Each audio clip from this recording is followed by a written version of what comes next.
අයිබෝන් කියලා හැම දෙන්නම පිළිගන්නවා මගේ YouTube channel එක Dark Side Kure bro.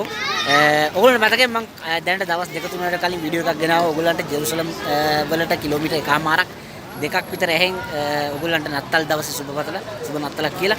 ඉතින් මම අද ඉන්නේ මේ ජෙරුසලම් සිටි එකේ. ජෙරුසලම් සිටි එකේ ඉඳන් තමයි ඔයගොල්ලන්ට මම අද මේ වීඩියෝ එක ගේන්නේ. ඔයගොල්ලන්ට පේනවා මේ පැත්තෙන් මේ රයිට් සයිඩ් එකේ තමයි බස් රූට් එක තියෙන්නේ. ලෙෆ්ට් සයිඩ් එකේ ට්‍රේන් රූට් එක තියෙන්නේ. ජෙරුසලම් සිටි එක කියලා කියන්නේ ඔයගොල්ලන්ට මම කලින් කිව්වා ක්‍රිස්තියානි ආගමේ කෙනෙක් නම් ගොඩක් වෙලාවට අපේ ලංකාවේ හෝ වෙනත් ලෝකයේ ක්‍රිස්තියානි රටවල් වල අය ගොඩක් වෙලාවට එන ලෝකයේ තියෙන පැරණිම නගරයක් තමයි මේ ජෙරුසලම කියලා කියන්නේ. ඉතින් මට ඕන වුණා ඔයගොල්ලන්ට මේ ජෙරුසලම් වලට ඇවිල්ලා පොඩ්ඩක් වීඩියෝ එකක් කරන්න. ඔයගොල්ලෝ කලින් වීඩියෝ එක බලලා ඔයගොල්ලෝ රික්වෙස්ට් කරලා දුන්නා කීප දෙනෙක් ඉක්මනට ජෙරුසලමට ගිහිල්ලා වීඩියෝ එකක් ගේන්න කියලා. ඉතින් ජෙරුසලම ගැන කතා කරොත් මේ ජෙරුසලම මම කිව්ව විදිහට මේක පිහිටලා තියෙන්නේ මේ පොඩ්ඩක් උස කඳු පන්තියක මැද හරිය වගේ තමයි පිහිටලා තියෙන්නේ. මෙඩිටරේනියන් සී එක සහ ඩෙඩ් සී එක කියන අතර උස කන්දක තමයි මේක පිහිටලා තියෙන්නේ. ජෙරුසලම් කියන එකේ තේරුම තමයි City of Holy Land කියන එක. ඒ කියන්නේ City of Peace කියන එක. සාමය නගරය කියලා තමයි මේ ජෙරුසලම හඳුන්වන්නේ. මේ බස් රූට් එක මේ දකුණු අත පැත්තේ ඔයගොල්ලන්ට පේනවා පබ්ලික් ට්‍රාන්ස්පෝර්ට් සිස්ටම් එක ගොඩක් හොඳයි. ඒ වගේම මේ ලෙෆ්ට් සයිඩ් එකෙන් පේන්නේ ඔයගොල්ලන්ට මේ මම කලින් කිව්ව විදිහට ට්‍රේන් රූට් එක ගොඩක් වෙලාවට මේ සිටි සෙන්ටර් එක පහු කරගෙන තමයි ට්‍රැවල් කරනකොට අනිවාර්යයෙන්ම මේ සිටි සෙන්ටර් එක හරහා තමයි ඒගොල්ලෝ ට්‍රැවල් කරන්නේ. ඔයගොල්ලන්ට කතා කරොත් මේ ජෙරුසලම තමයි ඊශ්‍රායල් වල කැපිටල් එක. කැපිටල් එක කියන අගනුවර. එතකොට මේ ජෙරුසලම් අගනුවර වෙන්න දැනට මාස 8කට විතර කලින් තමයි මේ ජෙරුසලම ඊශ්‍රායලයේ අගනුවර කියලා ඒගොල්ලෝ පිළිගත්තේ. ඇමරිකාවේ ඩොනල්ඩ් ට්‍රම්ප් මෙහෙට ඇවිල්ලා දැනට මාස 8කට විතර කලින් ඔෆිෂියලි පිළිගත්තා මේක ඊශ්‍රායලයේ අගනුවර කියලා. හැබැයි මේකට පොඩ්ඩක් පලස්තීනයේ පොඩ්ඩක් අකමැති වුණා. ඒ නිසා ලොකු ප්‍රශ්න වගේකට මුහුණ දෙන්න සිද්ධ වුණා. පලස්තීන කියලා කියන්නේ මේ ඊශ්‍රායලයටම කිට්ටුම තියෙන බිම් කඩක්. ඒක ලොකු රටක් නෙමෙයි. ඒක සාමාන්‍ය බිම් කඩක්. ඒගොල්ලන්ට ලොකු ට්‍රාන්ස්පෝර්ට් සිස්ටම්ස් එහෙම නැත්නම් එයාපෝට් සිස්ටම්ස් එහෙම මුකුත් නැහැ. නමුත් ඒගොල්ලන්ට ඕන වුණා ඒගොල්ලොන්ගේ අගනුවර මේක කියලා පිළිගන්න. ඒගොල්ලෝ ප්‍රතික්ෂේප කරා ඊශ්‍රායලයේ අගනුවර ජෙරුසලම කියලා පිළිගන්න. එතකොට ඕගොල්ලන්ට දැන් බෙද ප්‍රශ්නයක් ආවා. දැනට මාස 8කට විතර කලින් තමයි මේක පිළිගත්තේ. ඊට පස්සේ අපේ ශ්‍රී ලංකා රාජ්‍ය සහ අනිකුත් රටවල් අතර ඡන්දයක් තිබ්බ මේ ජෙරුසලම ඊශ්‍රායලයේ අගනුවර බවට පිළිගන්න රටවල් මොන රටවල්ද පිළිගන්නේ නැත්නම් මොන රටවල්ද කියලා. ඒ ඡන්දෙදී අපේ ලංකාව ඊශ්‍රායලයට විරුද්ධව අතීස්වා ඒ කියන්නේ පලස්තීනයට පක්ෂව ඒගොල්ලෝ ඡන්දය ප්‍රකාශ කරා. ඒ නිසා ලංකාවට ලැබුණු 500ක ප්‍රමාණයක් ජොබ් ප්‍රමාණයක් මේ රජයෙන් ඊශ්‍රායල් රජයෙන් ලංකාවට දෙන්න තිබුණා ඊට කලින්. නමුත් ඒක ප්‍රතික්ෂේප කරා මේ ලංකාව ගත්තු මෝඩ තීරණය නිසා. ඒ නිසා ලංකාවේ 500ක විතර ප්‍රමාණයකට පවුල් 500කට විතර ප්‍රමාණයකට ලැබෙන්න තිබිච්ච විශාල ජොබ් ප්‍රමාණයක් නැතුව ගියා. ඒක ලොකු අපරාධයක් වුණා. ඉතින් මම හිතන්නේ දැන් අලුත් රජය යටතේ අලුතෙන් සාකච්ඡා පටන් අරගෙන වැඩේ කරොත් ලංකාවේ තව අයට ගොඩක් වෙලාවට රජය හරහා රජයන් දෙක අතර හරහා රැකියාව ලබා ගැනීමේ හැකියාව පවතිනවා.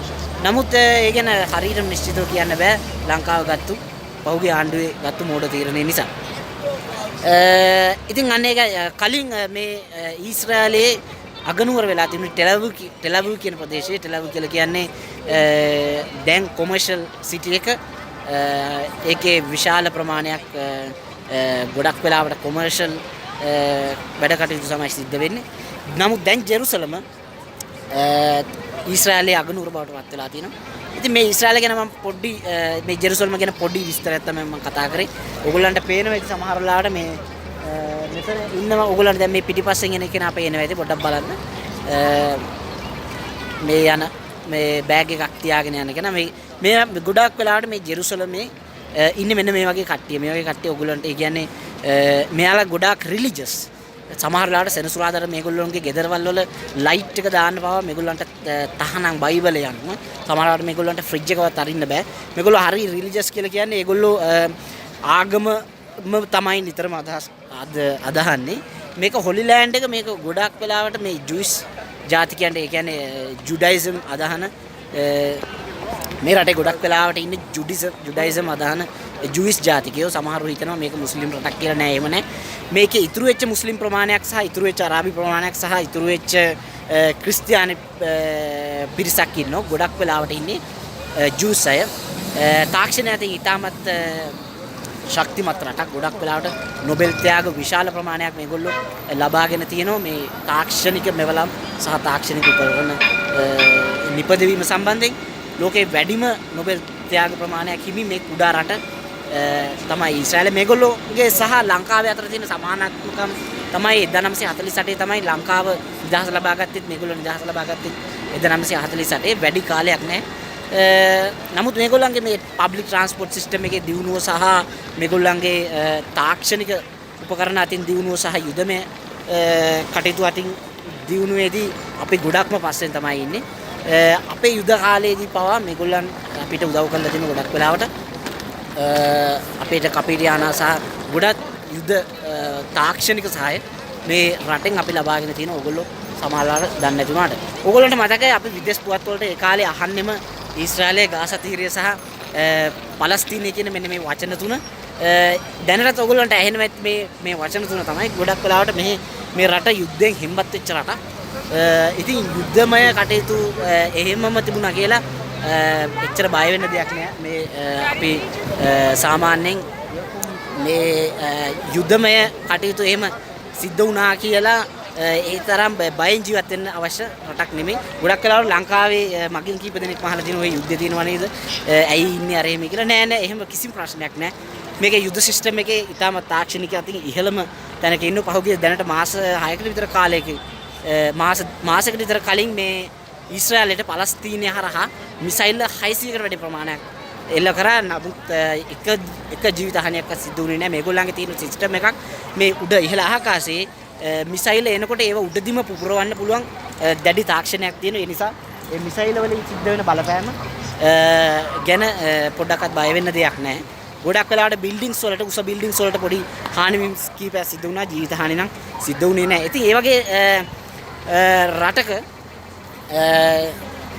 එන්න විසිටින් එකකට හරි එන්න ඔයගොල්ලන්ට හැකියාවක් තියෙනවා නම් මම ආරාධනා කරනවා. තව වීඩියෝ එකක් මම ඔයගොල්ලන්ට ඉස්සරහට ගේන්නම්. ඔයගොල්ලෝ ක්‍රිස්තියානි ආගමේ කවුරු හරි ලංකාවේ ඉන්නවනම් ගොඩක් වෙලාවට ජුඩයිසම් අදහන කවුරුත් ලංකාවේ නැහැ. ඒ නිසා මේ වීඩියෝස් වැදගත් වෙන්න පුළුවන් මේ ක්‍රිස්තියානි ආගමේ කාට හරි. ඉතින් ඒක තමයි මට බලාපොරොත්තු වෙන්නේ. ඔයගොල්ලන්ට යම් කිසි දෙයක් මට මේ සම්බන්ධයෙන් ඔයගොල්ලන්ට දැනුවත් කිරීමක් කරන්න පුළුවන් නම් එහෙම ඒ වගේ දෙයක් ගෙනල් දෙන්න පුළුවන් නම් ඒක තමයි ලොකුම දේ.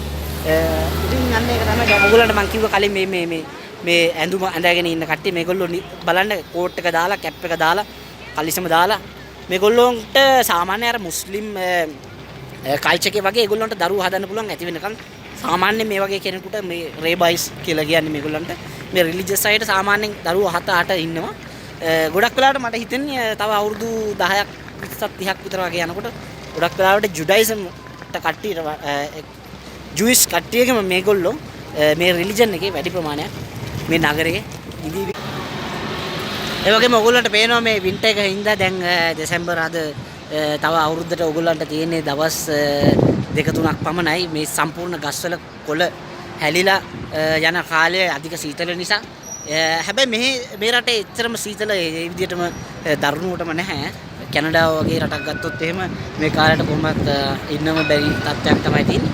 මේ වින්ටර් එකේදී මේ ගස් කොළන් සියල්ලම මේ සම්පූර්ණම තියෙන කොළ ඔක්කොම ටික හැලිලා ආපහු ස්ප්‍රින්ග් එක එනකොට මේකේ මේ ගස්වල කොළ දළු දාගෙන ලස්සනට තියෙනවා. දැන් මේ සිටි එක පොඩ්ඩක් ලස්සනට තියෙන්නේ මේ දවස් කීපය තුල දිගටම වැස්සා. ඒ වැහැලා ඉවරලා දැන් පිරිසුදු තත්ත්වෙන් තියෙනවා. අද ඉරිදා දවස. ඉරිදා කියලා කියන්නේ මෙහි වැඩ කරන පළවෙනි දවස. ඉරිදා දවස තමයි මේ සතිය ආරම්භ වෙන්නේ. සිකුරාදා දවස වෙනකොට තමයි ලංකාවේ සෙනසුරාදා දවස වගේ තමයි මෙහි සිකුරාදා දවස. ඒ කියන්නේ සිකුරාදා දවසේ half days තමයි ගොඩක් වෙලාවට වැඩ කරන්නේ. එහෙම නැත්නම් සමහර ආයතන වැඩ කරන්නේම නැහැ. බලමු පොඩක් ගිහිල්ලා පොඩක් සෝල්ජර් කෙනෙක් එක්ක කතා කරලා ඊශ්‍රායලයේ කාන්තාවන් සෝල්ජර්ස්ලා අනිවාර්යයෙන්ම ඊශ්‍රායලයේ කාන්තාවන් අවුරුදු 2ක් තමන්ගේ ඉස්කෝල අධ්‍යාපනය හැදෑරුවට පස්සේ අනිවාර්යෙන් ආමියකට යන්න ඕනේ. මොකද මේ රටේ කොයි වෙලේ යුද්ධයක් එනවද කියලා දන්නේ නැහැ. ඒ විදිහට බැටල් එක සූදානම් කරනවා මේ රට.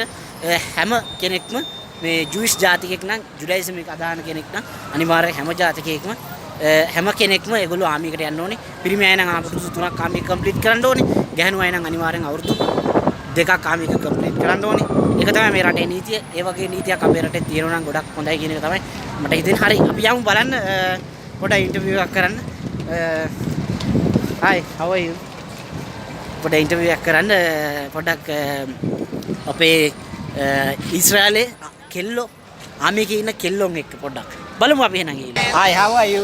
What's your name? I'm Mika. What's your name? My name is Lalit. I'm from Sri Lanka. Mika, you are working in Israel Army, right? Yes, I'm Okay, in the nice army. to meet you. Where are you going now? We are going to to a sport day Sport with day. the You all are the soldiers? Yes. Your friends? Yes. Where are you from? Where are you I'm located? from the Kochav Michael. It's a moshav next to Gaza. Next to Gaza. Okay. What do you think? I am a Sri Lankan. What do you think about the foreign workers who are coming to Israel and working? Do you know any foreign workers in Israel? They are enjoying. Thank you. Thank you very much for giving a word to my channel. You're welcome. Okay, you are welcome and come to tell Bye, your bye. friends to come also. I just want to show you from my channel. You nice to meet you guys. Nice to meet Okay, you thank too. you very much. Take You're care of you. welcome. Bye bye. Bye. ඉතින් මේ යන අතරේ පොඩක් අපේ ඊශ්‍රායලයේ ආමියගේ කෙල්ලෝ ටිකක් තමයි set උනේ. මට ඉතින් කතා කරා ඒගොල්ලෝ කැමති වුණා පොඩ්ඩක් පොඩි වර්ඩ් එකක් දෙන්න. ඉතින් ගොඩක් වෙලාවට එහෙම හරි ෆ්‍රෙන්ඩ්ලි ඒගොල්ලන්ගේ භාෂාව කතා කරනවා තමයි ඒගොල්ලෝ කැමති. මට පොඩ්ඩක් තමයි ඒගොල්ලන්ගේ භාෂාව පුළුවන්. ඉතින් හරිම සතුටුයි ඒගොල්ලෝ මේ වැඩේට එකතු වීම ගැන. ඒගොල්ලන්ට බලා ගන්න පුළුවන් ඒගොල්ලෝ මම ඉදිරියේදී වීඩියෝස් අරන් එනකොට මීට වඩා හොඳ ඉන්ටර්විව්ස් කරන්න බලාපොරොත්තු වෙනවා.